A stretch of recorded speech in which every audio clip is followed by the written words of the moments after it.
Hello and welcome back to this third video of the series. In this video we are going to take a look at various variants of GARC model. We will start with one application example of portfolio allocation which will help us to guide what percentage of portfolio should go to risky assets such as stocks or options and what percentage should go to risk-free assets. That will be followed by 4 different variants of GARC model. So let's calculate annualized volatility and store it in V. Square root of 252, assuming 252 trading days in a year, and multiply this to sigma of M. So let's create W that we use to represent weight that is assigned to risky assets.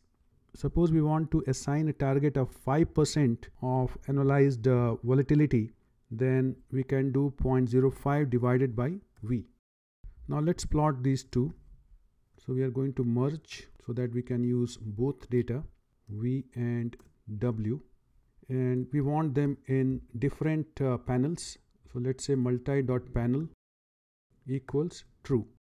The top plot is for V or volatility and the bottom plot is for W or the weight that we want to use for assigning risky assets. One thing you will notice is that when the volatility is high in 2008, the weight assigned to risky assets is a bit lower. And when volatility is low at certain points, it suggests that we can increase the weightage of risky assets. If you look at end of 2019, this value is slightly over 0.2. So let's look at last few values of W.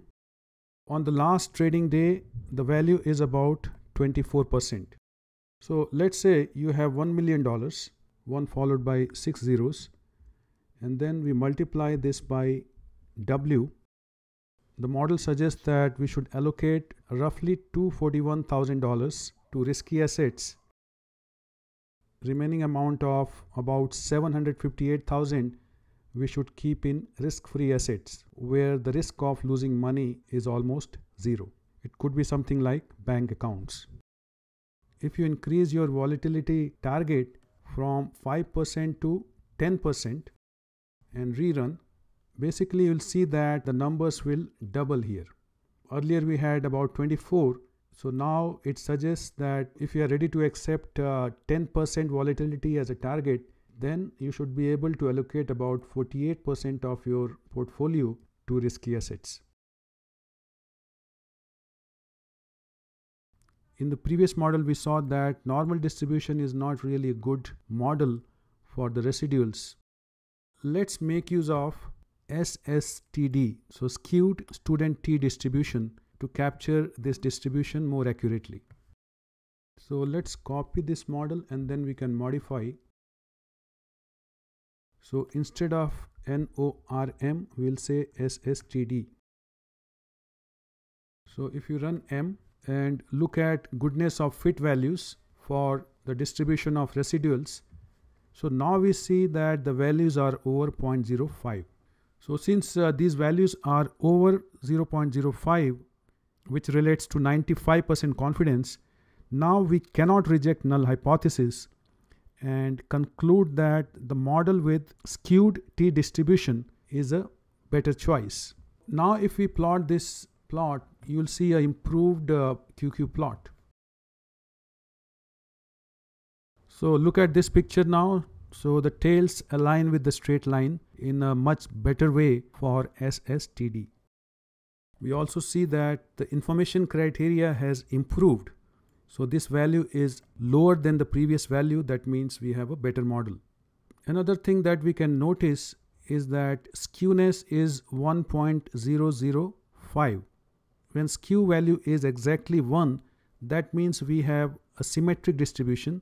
And if it is a negative value, if it is lower than 1, that means we have negatively skewed distribution. Now right now we have positive skewed distribution and the value is slightly over 1. So I'm going to copy these codes and modify this to reflect GJR GARC model. So the only thing we are going to change is, instead of standard GARC, we will say GJR GARC model. So when we make these plots, you will see that there's a big change in the 12th plot. So let's look at plot number 12. So this is because of GJR GARC model. As per this model, when news has a positive impact on a stock price, the increase in prices are gradual.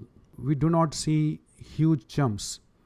But when the impact of certain news on the market is negative, like in a bear market, the impact is significantly higher.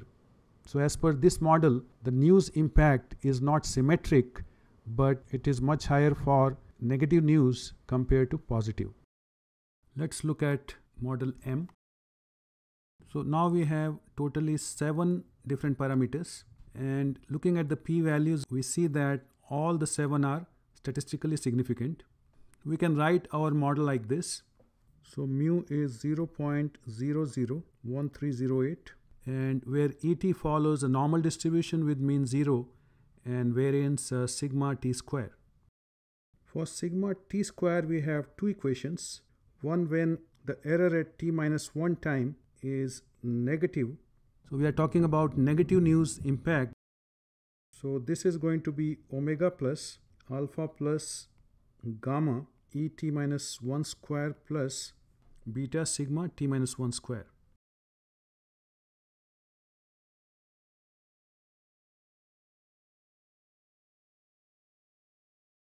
Et minus 1 is positive. So for negative, actually we can do less than equal to, so that we cover entire range. So when it is positive, then it is the standard model that we saw earlier. For skewed student t distribution, we have this picture here. Skewness, as you know, is symmetric when skew is 1, and shape is based on degrees of freedom, and lower values means fatter tails. For the third model, we see that the information criteria is even lower. That means this model is better than the previous two models. Let's copy this and paste here. The only thing we have to change here is change this 0 to 1 to have AR1 GJR GARC model. So we do not see anything unusual here in the plots. And if you look at the model, we see that AR1 that we added just now is not statistically significant. So adding this term is not really helping our GARC model. So we should get rid of this. So we'll not use this model. Let's copy this. So we return to 0, 0. And for GARC in mean model, we are going to specify ARCHM equals true and ARCHPOW equals 2. So we can run this model, and when you run M, so after running M, if you look at the model, you'll see extra term ARCHM, but again this is not statistically significant, so we are going to ignore this model too. In the fourth and last video of the series, we are going to take a look at simulating stock prices using the model that we select.